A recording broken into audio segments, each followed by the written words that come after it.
Hi, it's Chris Titley here as part of the Scoreboard podcast. I'm joined by Alice Williams. Alice, thank you so much for coming in and being part of the Scoreboard. Thank you for having me. I'm excited. 2024. We're sitting here in 98% humidity in Brisbane. Yep. It is ridiculous. It should rain. If it doesn't rain, then we're all going to sweat it out. But we're in December, which is, this is a long-winded intro. How has your 2024 been? It has been exciting, overwhelming, stressful. Those are just a few of the ones that come to mind. Right. And those three words, do you want to go one by one? Sure. Exciting because my first Olympics was the Paris Olympics, and that was crazy. And we obviously won silver, so very exciting. At the same time, though, I think to speak to stressful and overwhelming, the 8 months prior, the 2 years prior, has been go, go, go the whole time. And, you know, you're vying for a spot on a team that only has 13 spots, and we've got veterans in our team. So I really had to try very, very hard to find my spot. So that was stressful and very overwhelming at times.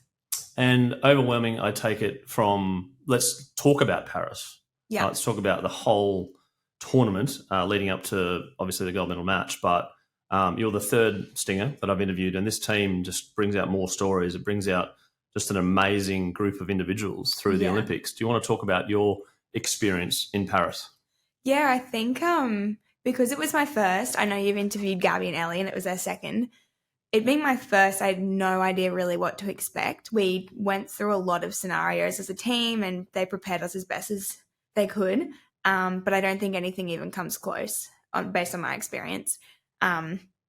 Because you walk in and it's like, bang, there are people everywhere and every single one of them is the best in their sport in their country. Some of them are famous, like, you know, Novak Djokovic, Rafael Nadal. They're all like... You're just hanging with them, hanging with the crew, right? I couldn't, because I'd get so overwhelmed. Like, I'd get so, like, anxious, and I think you really have to put all of your energy into what you need to. So for me, meeting those people, like my idols, it would have really drained me because I would have been so excited. I would have been unfocused and tired for my games or my reviews or anything. Did Novak sort of, you know, give you a bit of a, like, hello, and you just, like, blanked him, like, nah, I'm in the zone. Sorry, buddy. Yeah, no time for selfies. Crossed paths, and I was like, no, I'm not going to get a photo with you. Sorry. Stop asking. Yeah. So you were just, like, in the rhythm, like, yes, I get there's some world champions, famous people here, but no, they're not going to, I'm going to stop. Stop. And I think for us, for most of our meals, we were actually still in the Oz Tower. We didn't really go to the dining hall that was for everyone. Mainly for dinners, we would go there. But when I did, it was just like a melting pot of emotion, because I would see like famous sprinters that I just watched on the Netflix series, and I was like, oh my God, like, you're so cool. And then like Ilona Maher would be there, and I was like, oh my God, all these amazing people and athletes. So yeah, I really had to like put the blinkers on. And the Australian, being with the Australians as well, obviously. Yeah, some of the most amazing Australian athletes as well that you're hanging with. 100%. Whenever people ask me who did I get most excited about meeting, I always say the female Australian athletes, such as, you know, the Fox sisters. When they came in, I was like fangirling, because to me, like, they're just phenomenal. Yep. The swimmers were always around, and, you know, you've seen them on TV since you were little, like Emma McKeon. So all those females that were around us every single day, that was pretty cool. And putting that aside and getting in the pool, and obviously during the pool games, some incredibly close outcomes with some shootouts, etc. How did you go about managing your emotions in the pool for those early games? I think I had really honed in on that kind of stuff with my psych before we even got to the Olympics, even a year ago. I was like, if I'm going, which I didn't know, I need to be prepped in every way, physically and mentally possible. Those games were extremely stressful and the most high-pressure games I've ever played, because, like you said, we did end in so many penalty shootouts.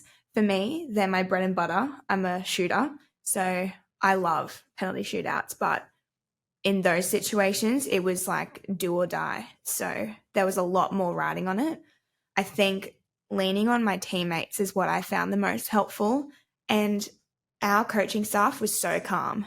like all the time. We had so many adversities leading into the Olympics and during, but they were unwavering. Like they were so cool, calm, collected. Beck would just like, I'd be freaking out in the pool and Beck would like just give me a thumbs up. I was like, okay, so I'm fine. Everything's fine. Like I'm not dying. But penalty shootouts, they took years off my life, I think. Yeah, what was there, 5 in there? No, can't remember. Had three out of 7. 3 out of 7, yeah, and then the USA as well. USA's included in that. 3 out of 7. And then one was like a 15-14 or something. Was the Netherlands, Yeah, Netherlands went for 3 rounds. Oh, my goodness, right. And then that thumbs up, which calmed you down, right? And then obviously a huge highs when you're winning, and then you got to go focus again, right? Yeah. And how did you cope with that?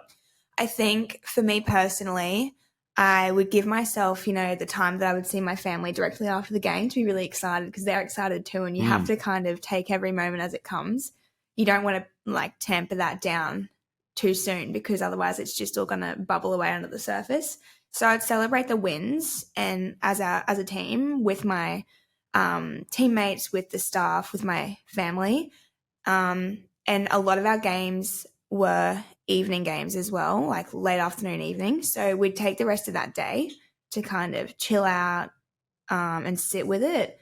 And then by the time we wake up the next morning, we're focused on the next game. Yep. So for me, I also am really, I think a lot of us are highly critical of ourselves. So even though we were winning, I was still thinking about all the mistakes that I made. So for me to get through that, I would journal. When I got home, I would review the game immediately as soon as I got on the bus, because otherwise it just goes on a loop in my head, the same mistakes that I made, and maybe they weren't all to do with me. And I need to objectively see that so that I don't get too down on myself. So I'd watch the game, write down 3 things that I did well, because they're the hardest things to always pick out for yourself, and then refocus for the next game. So your journal, 3 things you did well. Yeah. Not 3 things you could work on? No, because I already know. Like from the minute that the first whistle goes, I'm always being critical of myself. I'm not in the game thinking, like I'm pretty fucking good. I'm thinking, no, I made that mistake. I let that person down. Am I saying the right thing? You're just overthinking everything and being really, really critical of yourself. And that's what we have to do as athletes, because how are you going to get better if you don't?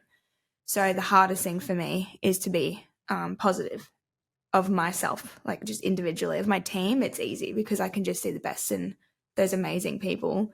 But for me, it's just I'm type A. I've always been this way. I'm very neurotic. So the 3 things I do well really help me. I was going to say, from the earlier sport that you played, not at the highest level there at the Olympics, did you ever go the other way where you did beat yourself up too much and it just became really hard for you to then refocus on something, like something went wrong, or like an event or a trigger point where it was like it crushed you? Yeah, absolutely. And I think that's where I really lent on my parents, because they're the opposite. They're like, and you just breathing, like proud of you, So for me, it was when I was being super down on myself, which is basically all the time. I think as I've gotten older, it's become more manageable. But my mum would always say, you're being too hard on yourself. You're being too hard on yourself. And I think at the time it irritated me because I was like, what do you know? You're just my mum, blah, blah, blah. But as I've gotten older, that's kind of a trigger for me to take a step back and objectively look at it, like watching the game. But yeah, when I was growing up, if I missed a shot, I was like, super down on myself, low self-confidence, didn't really, just any teenage girl, like didn't really want to do it because I wasn't good enough. But yeah, I think I've just always had a supportive family, which I'm lucky to have. Yeah, no, absolutely. I think the phrase that I've used as I've got a little bit older has been like, you're not on the operating table. Someone says that to me and you're like, yes, you're not on the, as in you're not being operated on for your life, right? So there's a good phrase where if everything feels like it's pretty shit, you go, you're not on the operating table. It could be worse, right? That's so funny that you say that. And then every now and then we hear this chopper that goes into the hospital. Yeah, true. Live, and I'm like, someone's having an awful day. That chopper going to the hospital. That's true. And it's good perspective that you need all the time to bring yourself back up. But as a very amateur sports person, I used to get down on myself quite a bit, and it used to affect my game. And so I find as a professional, talking to professional athletes, how they recover from a missed shot and how quickly they recover, or a drop catch in cricket, where everyone goes, oh, and then your heart rate probably goes up, and you're like, what have I done? But then, from my understanding, is that the second that you can pick yourself up and go again and keep going in the game, as opposed to thinking about it, that's probably something which you've probably worked on. Yeah, absolutely. We do that a lot, especially with the new psych that we've been working with for the past 18 months. She's phenomenal, and she always kind of instills in us that if you have to come back to the present. If you're thinking about a mistake, you're in the past. If you're thinking about the outcome of the game, you're in the future. So we really have to stay in each moment and just save up all of that self-criticism for later when you have the time to think about it. But if you're thinking about it in a game, then you're not present and you're not doing what's best for you in that moment. In some of those close games where you were behind, did any negative thoughts come in? Yeah, definitely. But the way that I worked through them was that I'm not alone in this. There's 13 of us. So I had 12 other athletes that I could lean on in that moment, even if I had a bad game or a bad moment. For me personally, the semi-final was the hardest because I got fouled out of the game when usually I play the entire thing and I take the penalties. So it was a bit of like a Jesus take the wheel. I didn't have any control. So I really had to focus. I took a moment. Once I got my third foul, I'm sitting in the box and I was like, this sucks. I really want to be here for my team. But I knew that there were other ways to be there for them, like taking them the drink bottles, being super positive when people came on the bench, because when you come on the bench, you're exhausted and you're about to go on again. And all you need to hear sometimes is just forget about that shot. It was the right option. Do it again. That kind of stuff. So I really had to think about how I was impacting my team, how my attitude would impact my team, and what was best for them. The belief that the girls had on being down 5-2 at half time, taking every moment as it stands, and then the euphoria when Gabby saved that goal. Do you want to describe that moment? I cried. I can't even articulate it. I was sitting on the bench. I had to hold my teammate's hand, who was also my roommate. We're very close. And every single shot, every single save that was happening, it was a roller coaster, and it's exhausting. And it's honestly easier being in the pool. From someone that's been on both ends of it now, shooting, fine, because I've got control. It's my shot. When you're sitting there watching them, you're like, oh my God, there's nothing I can do to help you. It's you. And when Gabby saved it, I threw my cap on the ground. I screamed. And for me, it wasn't even we've just won a semi-final. It was we've beaten America. No one had done that in so many years. They had been undefeated at Olympics for 3 cycles or something. It was ridiculous. It was only when I went to see my family in the crowd that my dad said, you're an Olympic medalist. And then I just lost it all over again. But in that moment, it was just, I got goosebumps now thinking about it. It's pride, because we've been through the ringer as a team. It has not been easy getting to the Olympics and then getting to a semi-final. So it was so overwhelming. Yeah, and the trial game, the game before America was 14-6 or something that you guys played them only a few months before, I think it was. Oh, we got smashed. Yeah. Yeah. And so this team has had this aura and domination, and to knock them off. Yeah. And then the euphoria of you're a medalist. Yeah. But then you're going, this is our game. The next one's our game. Yeah. Would have been tough. The other two mentioned how bittersweet it was losing the gold medal match. In regards to their description, how do you describe it? It's a very difficult game for me to talk about because I still haven't really connected with my medal yet. That was so disappointing. I can't really put it into words or describe it because, like you said, you're coming off the back of winning a semi-final against the number 1 seeded team for the past 12 years. And so that kind of felt like the real final, But then you go into the next game and we hadn't played Spain in that whole year. One of our girls had never played Spain ever. So we knew them based off of playing them against our club teams, but as a team itself, we didn't know them as well. So I think for me, that game, what I really remember is the disappointment at the end of it, but also having to stand in between the gold medal winning team and the bronze medal winning team in the call room. And you're somewhere in between where, you've done better than bronze, but they've just won. We lost to get silver. So, it's taken me a long time, and it probably will take years for me to really understand the gravity of what we did. And I try not to lump it all together. Like, I try to think of the first 6 games, everything, as an amazing experience, but it is really challenging when you go to win a gold medal and you literally fall just short. The pause and reflect in your career, do you do that often about like, okay, let's pause, let's reflect, let's celebrate what we've done, let's move on? I'm pretty bad at that. I think there's always something for me that's next, like what's next. And it is hard to even like win, lose, draw. It's hard to just stop and be like, oh, that was cool, or that was, it's easy with the disappointing things because you have to move through that. Otherwise it'll affect your next game. But the positive things, they're not going to affect my next game. So I kind of just push them to the side. And I've spoken to this before when people talk to me about, being named as highest goal scorer or MVP and stuff. And I think when I retire or later down the track, that's when I'll really think about it and sit with it. But for now, it doesn't hold too much weight. The question which you've just asked me to ask you is, what's next? I take it year by year. So I haven't retired or anything. I am looking to be in LA 28. But for me, it's really about staying happy and healthy. If my body is fine and it's happy to keep going, then I will too. And obviously mentally, if I'm still in the game, and that's not just about me, but as a teammate, because that is like a ripple effect in a team. If one person is kind of tapped out and not buying into the team, then it can become quite toxic. So I'm always hyper aware of that and wanting to make sure that I'm the best teammate I can be, as well as the best player. Where do you think your competitiveness, I'm going to call you confident. You seem like a very confident person. Where does this come from? My dad's very competitive, so I think inherently I was going to be competitive. And then the confidence, my mum was always very, not to blow smoke up my ass, but like very body positive, very much like, it doesn't matter what other people think, like your people are your people and the others don't, shouldn't have that much of an effect on you.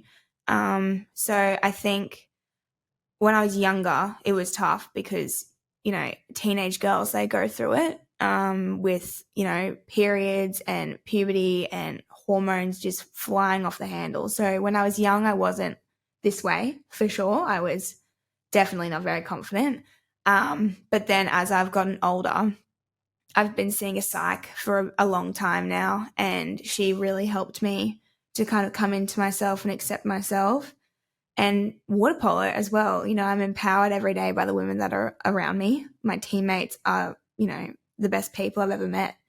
They're so hardworking and driven and kind and compassionate that I feed off of that as well. Water polo to me sounds incredibly physical as well as incredibly mental, like a lot of sports, but more so water polo feels like, I think you put on some Instagram, maybe like your scratches or something, and it's like, how do you work on both parts, and how do you even up physical and mental?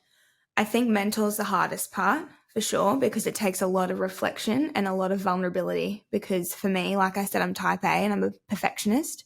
So, it's really difficult to deal with something when I feel like I'm not being perfect. So that for me was the hardest part. The physicality, that's like, that's mental too, because you have to be determined enough and driven enough to want to be the best. But at the same time, you have to put a lot of trust in your coaches that they're training you in the way that's going to have the best outcome for yourself and the team. And so I think the physicality part for me, it's not easy, but it's something that I can really just dig my heels into. It's tangible. I can see when I'm getting better. Mentally, I'm never going to be amazing with that. It's always a journey to be better.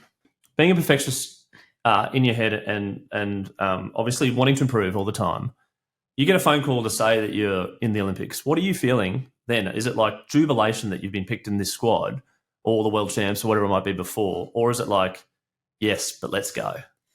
The thing is, when I got the phone call about making the Olympic team, I obviously cried, called my parents. It was crazy. Like, it was relief, I think, because I'd been working so hard towards this for so long. Like, I got cut right before Tokyo, so that was devastating.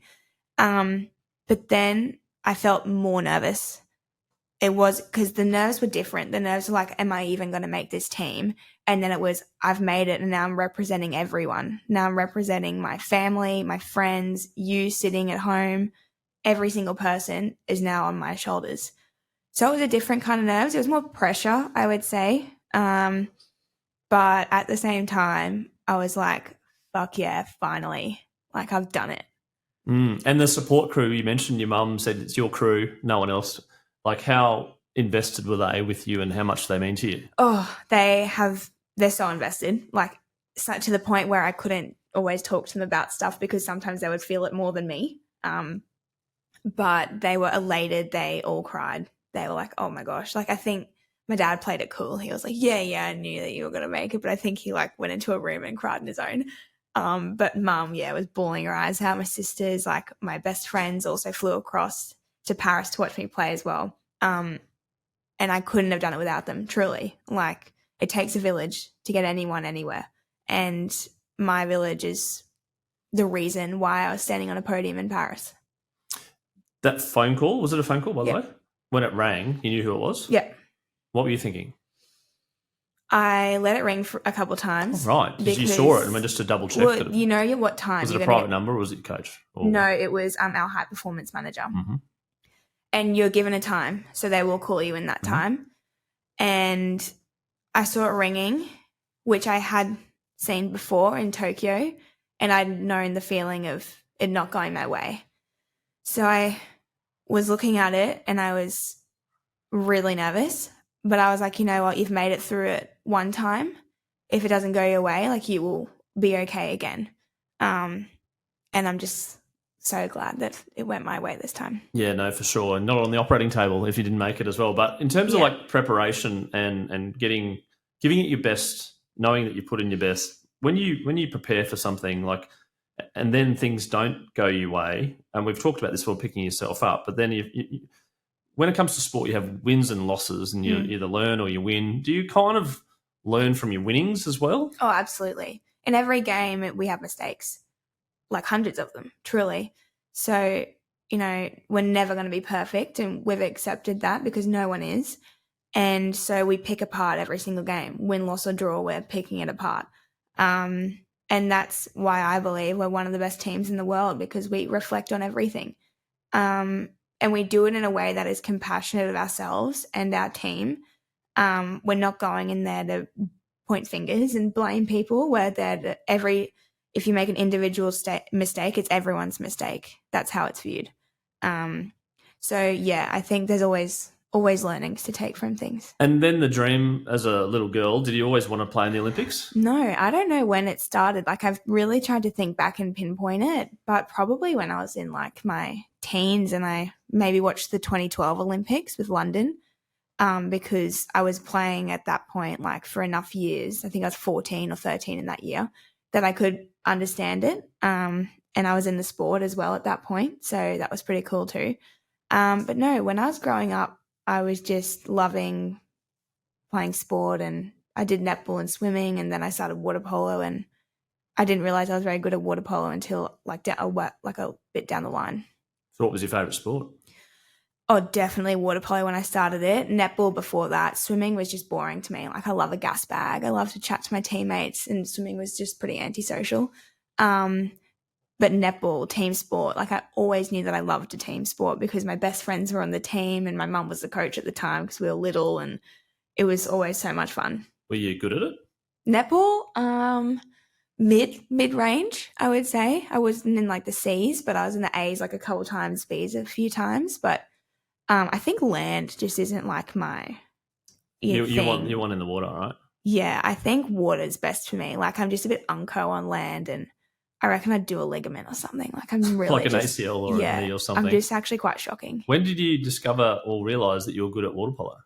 I think when I was in school, I had a coach, I think when I was 14, and she kind of was like, you're like pretty good. Like you could be really good if you tried harder. So it was kind of a switch for me. Did you I was try like, hard? Or Yeah. did you sort of go, oh, No, yeah, no, I no. know. I was like, oh, okay. Like light bulb moment. Because like I was fine at school. Like I wasn't like a straight A student, but I was pretty good. But like I think hearing that I could actually be really good at something, I was like, I want to try that. Like that sounds like something I would do. So, yeah, that's probably. And then when I made my first junior Australian team and I was in the mix for that, I wasn't the best. I was probably mid to lower range of that group. And then I saw all these women that were like girls that were playing all across Australia. And I was like, I want to be as good as everyone in my age group. So I think they were always just little stepping stones that I was trying to hit, because I am a competitive person. I always want to be the best. So short-termish goals, not a long-term goal. Yeah, short term, I would say. And then when you saw those people and you're like, actually, I want to be equally as good as them, if not better than them, what do you think makes or has made you equally, if not better than some of these people? I'm a very hard worker. I would, and so is Gabby Palm. We're the same age. We would, after every session together, stay in the pool for an extra 30 to 45 minutes just shooting. And well, me shooting at her. At her, yeah. Yeah, she's a goalkeeper. Until I got a shot right. And that would be, and no one else did that I ever saw. So very, very hard workers. Because like I said, I don't think I was naturally born to play water polo, but I think I put my head down and my bum up, and whenever I got feedback, write it down, work on it. And once I get good at that, I would say, okay, what next? Like I would never just let it rest, and I still don't. If I ever do, that's the day that I stop playing, I think, because it's the challenge as well. Those positive notes that you write, you said you write 3 of them. Yeah. Is that right? Have you kept them? Yep. Do you go back and look at them and say, actually, this is starting to be a bit of a pattern or anything like that? Or do you kind of just put it in a scrapbook? No, I think they're all in a journal. I started doing this when I went to Italy to play a few years ago because I found myself being really tough on myself then. And I still have them all, and there are trends in them. I don't go too far back. I'll look maybe a game or two prior. But to be honest, like they're really different because it depends on who we play as well. Like sometimes you don't need my position as hectically as you need a centre forward's position in a game. So people are going to be needed at different games and in different points of games. So sometimes I need to focus more on defence than attack. But like I said, I am a finisher. I'm a goal scorer. So sometimes there are games that I need to be really critical of myself if I'm not putting them away. And then obviously with you and Gabby having a bit of sparring match, who got the better of each other, do you reckon, at the training sessions? Oof, Gabby. Because I'm shooting like 100 times at her and different shots all the time. But Gabby's phenomenal. Like I think that she's one of the reasons why I'm one of the best shooters is because she always challenged me. And, you know, like she gives me tips too because she sees people shoot all the time. And if I shoot a funny shot and I'm being really critical of myself, she was like, you just flicked your wrist funny in that one. Like I've seen you shoot 1,000,000 times. That one. So she knew you intimately to give you those little minor tips, even though she's probably, you know, she sees it from a goalkeeper's point of view. Absolutely. Yeah. And I'll ask her as well. I was like, why did I miss that shot? And she's like, you pitched it wrong. Or you could have done this shot. I was like this. So we really learnt off each other. And we always challenged each other. Like it wasn't, and it was competitive. It's not like we're going in there and just like, you know, having a great old time and laughing about it. Like it was serious. It was competitive. She would want specific shots from me as well. And I would give her feedback, like you're too far this way or that way. You're too heavy on your hands, that kind of thing. So yeah, I think we've really helped each other over the years to become some of the best players in the world. Let's talk about water polo for a second. After the Olympic Games, again, the elevation of particularly women's water polo, placed the silver medal, a tremendous effort by the Stingers, coming to the youth water polo and encouraging girls and boys to go into the pool and give it a play. How much of an advocate now are you as the Stingers, a brand, to kind of keep this awareness going and actually inspire the next generation? Yeah, like that's always something that we've been trying to do. Even before the Olympics, we've always wanted to leave a legacy that people want to be a part of.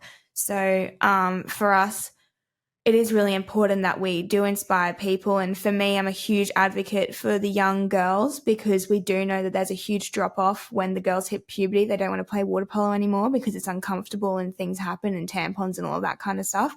So I'm very much trying to raise awareness and talk to girls about the way that things can be handled, because when we were growing up, we didn't have that. It was a figure it out on your own kind of thing. So yeah, very, very much so advocating for the young people in Australia to jump in and play. And I think it sometimes is just a lack of equipment and availability. Like, not everyone has goals that you can just go and shoot at.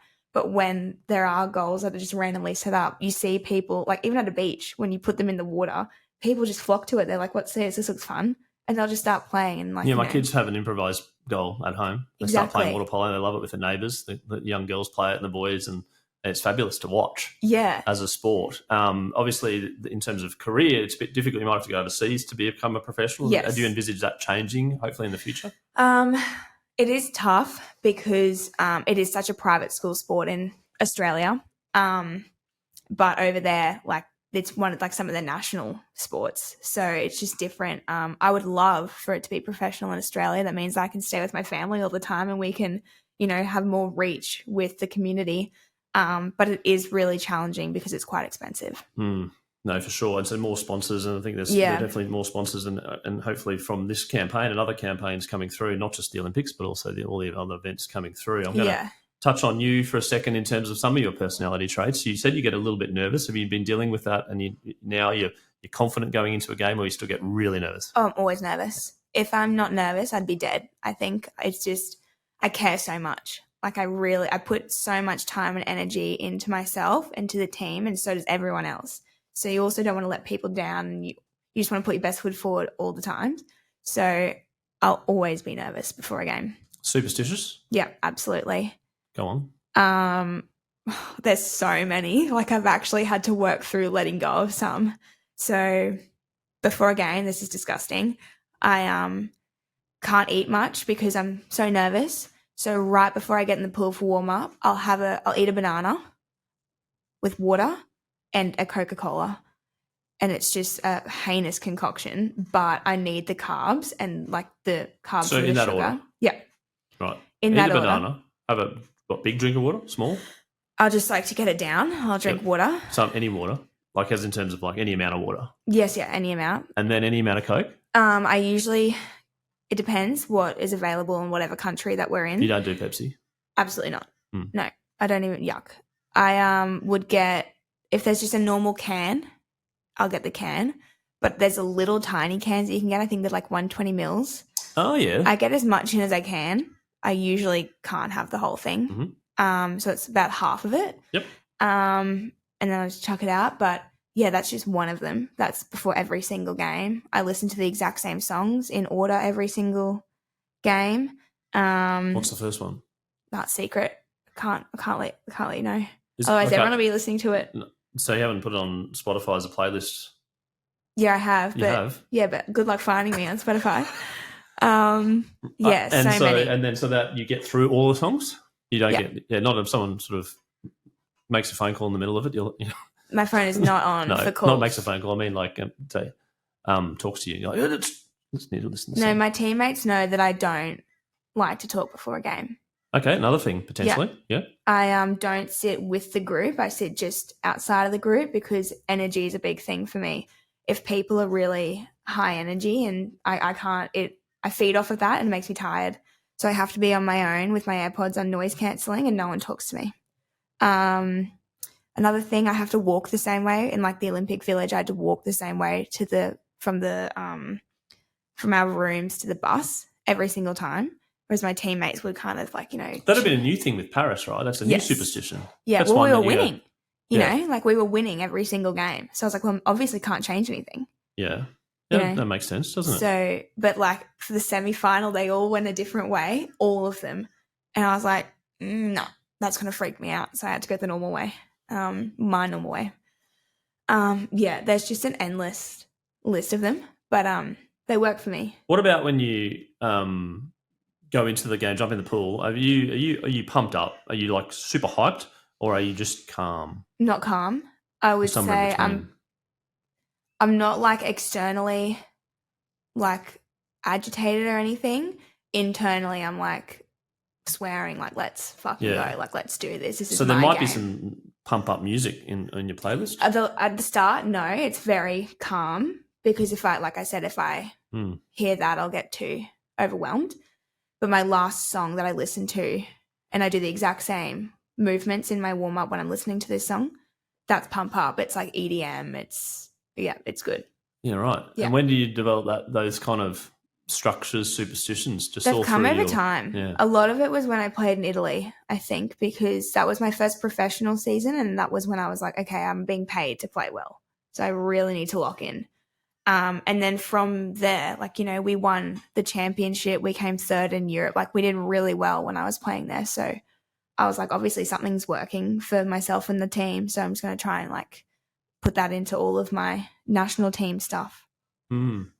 Moving forward into your life, have you got a goal or a longer term goal or something that you want to be post water polo? Do you want to stay in the game? Do you love the game so much? Do you want to coach? No, I'm just throwing lots of that's things not out. me. I think I would go nuts if I was a coach. I'd just dive in the water and want to do it myself. I You get don't. ejected as a coach, wouldn't you, for doing that? Oh, wouldn't you? 100%. Yeah. Mm. I don't think I'd be the best coach. I think I'd get really invested, and I love coaching the girls when I'm not their actual coach, like when I'm going and doing like specialist sessions, but it's really stressful. I don't get how like Beck does it, like at the Olympics. Like I have no idea how she stays so calm. I haven't really got, like, I'm studying, so I'm doing biomedical science, and I started that because I didn't know what I wanted to do when I finished school. But my dad's a doctor and my mum is a nurse, so it's always been really interesting to me, and I'm quite good at it. I like it. I like learning about it. So I think being a doctor was always kind of on the table for me. I just like don't know if that's really it for me, or I think because I've been so focused on water polo, that's always been on the back burner, and I still haven't graduated from my first degree, so I need to do that first. The biomedical science degree. Yeah. Do you sort of relate a little bit to your high performance world with the studies? Like, that makes sense. I do find it really helpful knowing that kind of stuff, especially when I'm away. Like, we travel with a doctor, which is great, and I love asking him questions, but we do have a lot of stuff like go on, like with our bodies, like you're putting them on the line all the time. So you're going to get injured, you're going to get sick and stuff. And I think understanding what's actually going on can help me. So I think it definitely like comes into play. Like, when I sometimes eat food, I'm like, this is really good. I wonder if it's healthy or not. Most of the time it's not. Yeah. It tastes really good. But like this, just through every day, you're like, is this good? Is this bad? I suppose you work it out a little bit in your head. Yeah. But then obviously movement and things like is running better than walking and all this sort of stuff. There's lots of different things. How do you keep yourself fit? What do you do? What's your structure? Well, when I'm training, it's just the training that we usually do. So it'd be like swimming and gym and water polo. But now that I've been in an off period. I needed a long break after the Olympics, and I love Pilates. I think that's really good for just general health. It's good for your bone density. It's good for core strength. Yep.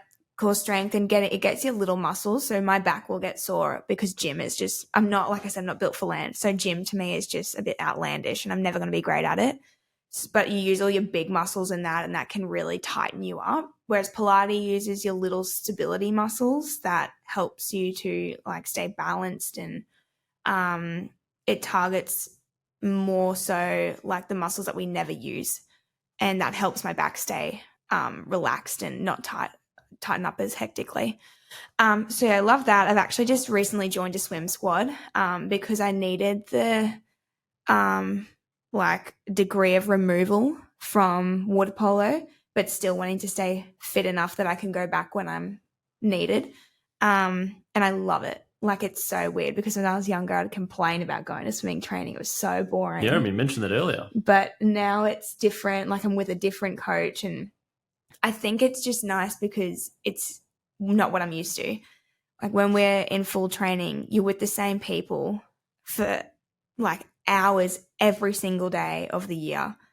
And that's like 4 years is a cycle, So for me, this is just a welcomed break from all of that. And it's a different voice, and it's a different way of training. Like, it's so much to do with like our heart rate and stuff, which is strange to me because we're used to going like pedal to the metal like constantly. Whereas this is like, no, we have to push and pull, and we're playing with different systems in my body, like aerobic, threshold, all that kind of stuff. And on the reformer in Pilates, you get on the reformer? Yeah, love it. Yeah, there's a couple of moves I remember that I hated in Pilates. It was just too hard. But anyway, I can't remember. They're all hard. I'm not even kidding. I've been doing it for years. They're all different names, aren't they? Like threading the needle and Yeah, that sounds like yoga. But if you did reformer Pilates, you'd probably die. The downtime that you're having right now, what's floats your boat in regards to something that makes you happy that's not water polo related? Pilates really does make me happy. So you look forward to the classes? Always, yeah. Which is a couple of times a week? Yeah, 4 times a week I go. It's just like your phone's off, you're in the zone. It's really about breath work as well. So it triggers your vagus nerve, which calms you down. But I also love going to the movies on my own. Because similarly, I've been on the movies on my own a few times. It's not I don't mind. Dark room. What about table for one at a restaurant? Not there yet. That makes me a little bit anxious. I've done that a couple of times. But without your phone? Oh, no. I mean, your phone's with you because you pay through your phone. I don't really carry the wallet too. But like, are you on your phone when you're alone? Oh, a little bit. I'd say like later on at night. There was a time in Melbourne maybe like 2 or 3 months ago that I struck up some conversation pretty quickly with the couple next to me. Right. And we became friendly. Yeah. And they asked me why I was on my own, and I was traveling for business, but I had a concert to go to. Again, I went to a concert by myself. Right.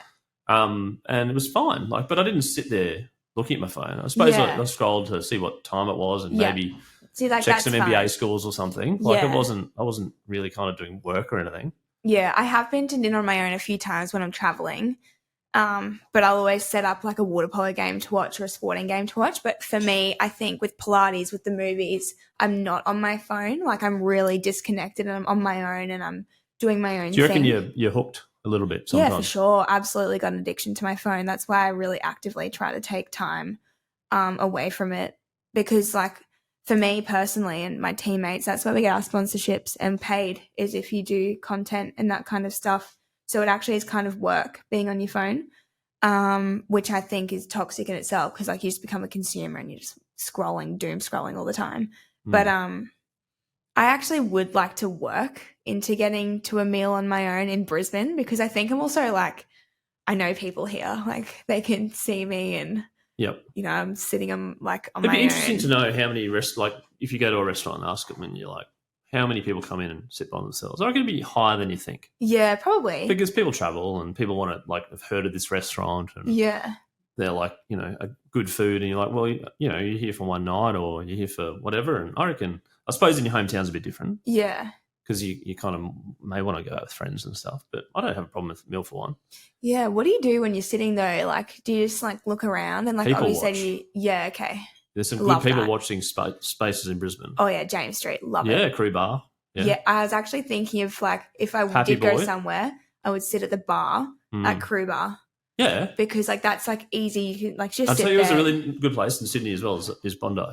Okay. There's a little bar in the corner, I can't remember its name, but you can sit in the corner and the eclecticism, is that a word, of Bondi? We'll make it, yeah. It's just woof. Yeah, right. From athletes to people tourists. that are tourists to people that backpackers to suits and all this. People watching. I love people watching. Yeah, who doesn't love people watching? Sometimes, do you know the Carlisle Hotel on James Street? Oh, like the Hellenica, the lobby bar. Oh, the lobby bar. You're on ground floor, and me and my best friend sometimes after Pilates will go there and just have a coffee or whatever, and we will just look. Do you sit outside? Yeah, put sunglasses on, but we're okay. This is perfect positioning. Yeah, again, good people watching the Carlisle. And the cars as well. You see some of the cars that come through there, you're like, whoa, where do you live in Brisbane? Because I never see you around.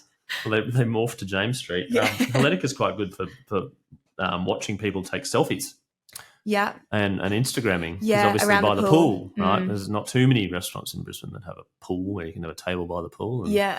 But, we've digressed a little bit, haven't we? We have, but... Oh, yeah, dinner for one. That's what we were talking about, wasn't it? Yeah.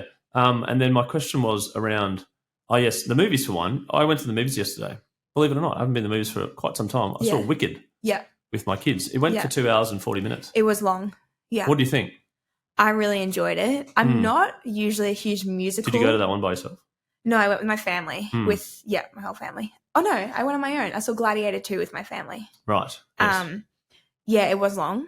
I had to brace myself for Wicked. Did you, like, I didn't know I was going to go for 2 hours 40 until my 9-year-old son said, Dad, it's been an hour and a half. How long has it got to go?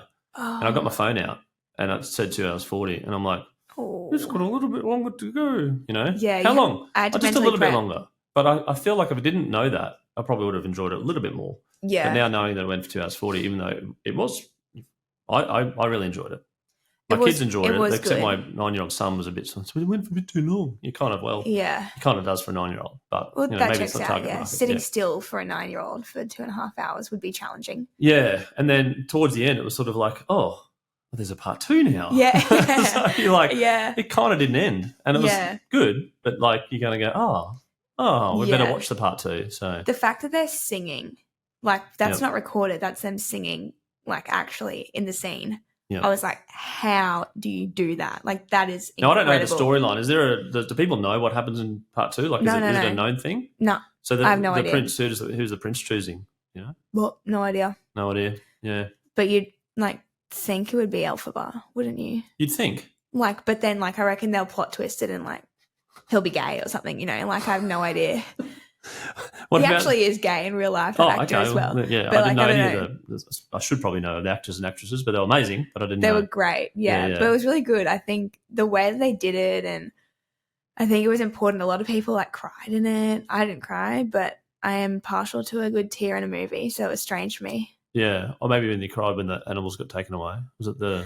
See, I actually went to the bathroom in that scene. Oh. So I came back and they were all gone and whatever. And I was like, but I think the people cried. I suppose 2 hours 40, you got to go to the bathroom at some point. I know. And I was eating so much popcorn that I had to drink water. So I obviously had to go at some point. But I think the part that people cried, and spoiler alert, is when Elphaba is being bullied. Everyone's like, that's so mean. Yeah. Like, leave her alone. Oh, maybe you cried when the dance scene as well, when they danced together. That's when like the hat. Jackpot. Yeah. I remember that. That was a bit of like the hands together. Yeah. And any other favourite movies at the moment? Are you like a Netflixer as well? Do you kind of binge watch some shows in your downtime? Yeah, at the moment I'm Modern Family. I love Very it. Funny. It's just also 20 minutes. So you don't have to, it's not a long-term commitment. You can just put it on quickly while you're making dinner. I haven't done it for a few years. I used to do it all the time. It's so funny. Yeah. Like it's so witty. What about Curb Your Enthusiasm? Haven't heard of that. Oh, it's the old Larry David from Seinfeld. It's not Seinfeld. It's different to Seinfeld, but that's a good one. Yeah, okay. I'll think about it. What about dramas? Oh, I love a period drama. I love Pride and Prejudice BBC miniseries. Yep. Love it. That would be Mansfield something that Park and The Crown and stuff like that? Yep. Yep. Yep, The Crown definitely. But that's like a comfort watch for me, Pride and Prejudice, when I'm on tour. Because I've seen it so many times that I can just put it on. And you're a subtitles person? Do you get into the subtitles now? Mm. When did that happen? It still seems a bit of a trend now. Everyone's watching subtitles on their phone and on their TV. It started when my teammates and I would watch shows together, so 8 years ago.